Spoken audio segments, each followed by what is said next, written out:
చదువుదాం. దావీదు రాసిన కీర్తనలు 69వ కీర్తన 13వ వచనం చదవండి నాన్న. ఇంకొకరు చదవండి నాన్న. ఎవరైనా అనుకూల సమయం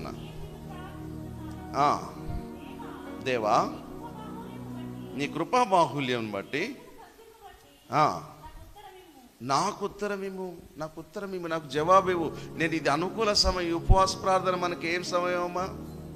అనుకూలమైన సమయం ఇది దేవుడు మనకు ఏర్పాటు చేసిన సమయం. ఇది అనుకూలమైన సీజన్ ఉంటుంది అనుకో. మామిడి పండ్లు వచ్చే సమయం ఏంటిదంటే ఎండాకాలము, అదొక సీజన్. కానీ ఈ ఉపవాస ప్రార్థన మన జీవితంలో కూడా అనుకూలమైన సమయం. ఇప్పుడు అడిగే సమయం.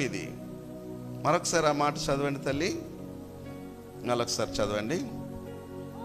యెహోవా అనుకూల సమయమున ఈ సమయంలో మనం ప్రార్థన చేయాలి. నేను నిన్ను ప్రార్థిస్తున్నాను. మనం దేవుని దగ్గరికి వచ్చినప్పుడు మౌనంగా ఉండి ఏదో 2 గంటలు ఉండి అయ్యగారు రమ్మన్నాడు వచ్చి వెళ్ళిపోతా అన్నట్టుగా మనుషులకు గలబడాలన్నట్టు కాదు.